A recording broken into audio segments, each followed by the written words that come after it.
Thank you so much for checking in. We appreciate it. Man, been watching you for years. Hey, hot stuff.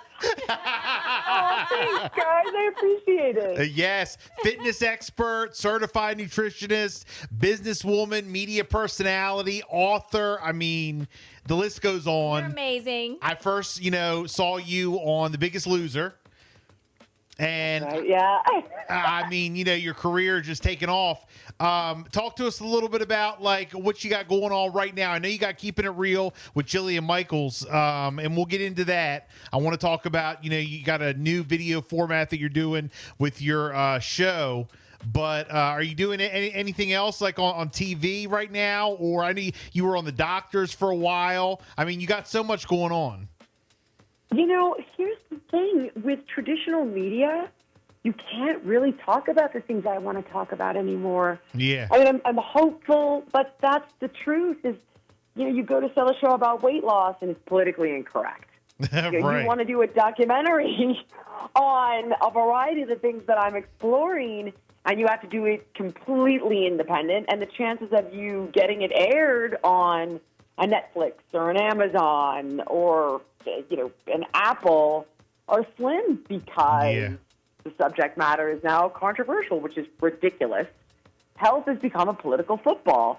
So being able to explore these things in new media is really where it's at. And for me, that's what we're looking at. We're looking at, we have an app, a fitness app, literally called the Fitness app, where you can get all my workouts and you can have me as your personal trainer and meal plans, and that all exists. We're strategically investing in better-for-you companies across the board, whether it's Thrive Market or Allia Naturals, which is an organic food-based supplement company, or Aqua Hydrate. So we do that, and I say we because I have a business partner who I've worked with for 20 years. We're launching a line of fitness equipment at Walmart. We're working on bringing a really affordable walking pad to the market and talking to different vendors, or we may just do a DTC. So all that stuff's in my wheelhouse, in my brand we continue to do. But content-wise, the game has changed. And there's simply no reason to write a book because you could do it in a podcast and give it to people for free, which is, by the way, now the expectation, and how they consume my type of content. And traditional media, you just can't explore it, which is frankly outrageous. Yeah, I know. Look, I mean, we try to keep it real right here, on our show. I like to call us reality radio. Our show's a little bit different, than trying to keep it, PC or whatever, trying to keep it. So we try our best to do what we can do on traditional radio, but we do have our podcasts and, everybody's got a podcast nowadays, so I mean, we're definitely they should. Yeah. I think as they should, because the cream rises, and it's about accessibility. And the good news is that, and here's what's crazy. I just actually had Michael Schellenberger on, who was one of the journalists, along with Barry Weiss and Matt Taibbi, who Elon Musk tapped to expose the Twitter files. And he was just on to talk about how all of this health information is getting censored on all these different social media channels. So they even released the Facebook files. And what's crazy, and I promise you this is not tin hat, Google it for yourself because I didn't believe it when he told me, but there's actually great articles in the Wall Street Journal about it as well, that moms who were experiencing some concern about their kids after noticing some issues after their kids got the COVID vaccine, and I'm not an anti-vaxxer. I got the vaccine, my kids got the vaccine, and I personally didn't have side effects.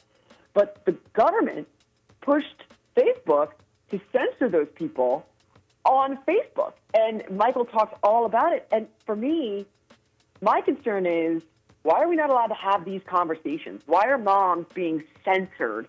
Why can we not explore this subject matter? Because when you can't, by the way, it makes people that much more suspicious and concerned. Mm-hmm. So that's part of my partnership with Bill Maher, is Bill basically said, I'm going to tap this handful of hosts that I trust to have these thoughtful conversations in a fearless manner. And if you get deplatformed here, I'll move it over there.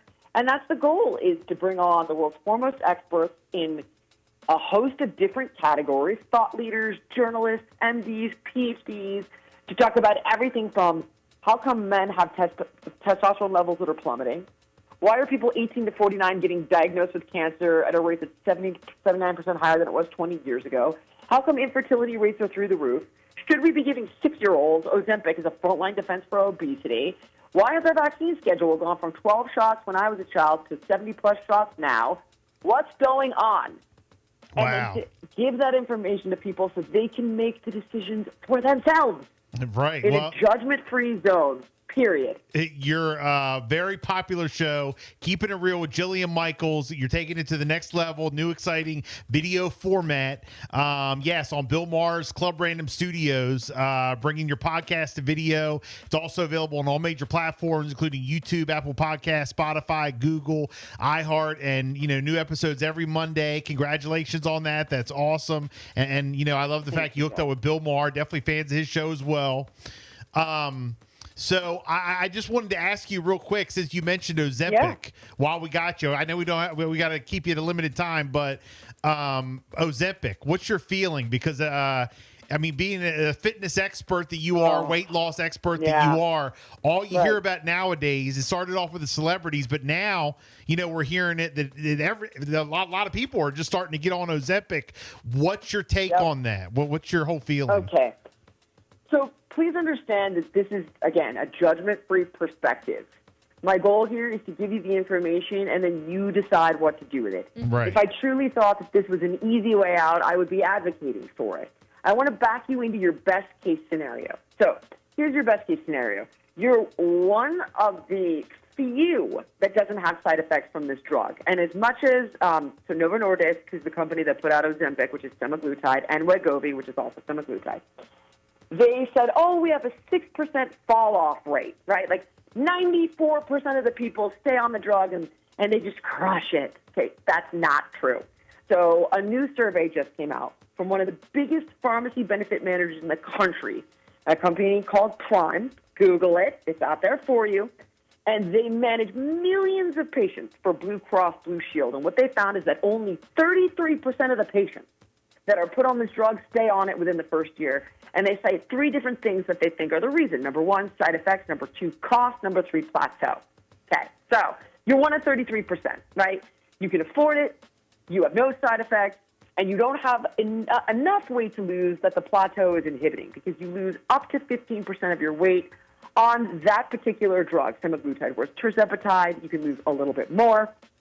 So if you're 250 pounds and you want to get to 175 pounds, 15% of your weight doesn't get it done at all. You still have more weight to lose. So now, right, you're great. You're on the drug, but you plateau. So you don't continue to lose weight. You're going to have to figure out how to lose weight in other ways, no matter what. And in addition, you've got to be on it forever. Yeah. Okay. Now, let's say, so that's your best case scenario. There's a ceiling, there's a plateau. You're on it forever. It's expensive, and you don't lose all the weight you want to lose. Now, there are side effects to this, and they are significant. And it is an absolute lie. And I mean, I have busted doctors on my podcast in straight out lies. We only see thyroid cancer in rats. Lie. There was a safety signal out of France, and there have been thousands of cases of thyroid cancer. And I have all the studies and the notes on my podcast that's going to be coming out soon. Pancreatitis. No. We don't see this very often. Lie. These are studies funded by Novo. When you look at the studies outside that are independent reviews outside of the United States that are funded by Novo, out of Europe or out of Canada, in fact, one just came out of the University of British Columbia that you have a 900% increased risk of pancreatitis.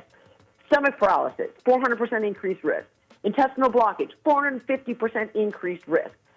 The list goes on and on and on here with these concerns. Well, and we also know the longer you're on it, the greater you run the risk of experiencing one of these side effects. So I would say if you don't have a life-or-death intervention and you can eat less and you can move more, you can lose weight with none of these side effects and none of the expense, and that is true, period. Yeah, do it the old-fashioned way. That's the way to go. Look, Jillian Michaels, that's why we love you, because you always kept it real. Awesome. Yeah, I have like 100 more questions for you, but they're telling me that we got to wrap up. But again, fitness expert, nutritionist, businesswoman, media personality, author. You know her from TV. Her show, Keeping It Real with Jillian Michaels, now on Bill Maher's Club Random Studios, and you can get her show anywhere, all the platforms. Jillian, if people want to follow you on social media, how can they do that? You on socials? Yeah, just go to YouTube, search Jillian Michaels, and subscribe, and it's all free. Thank you so much for checking in. We appreciate it.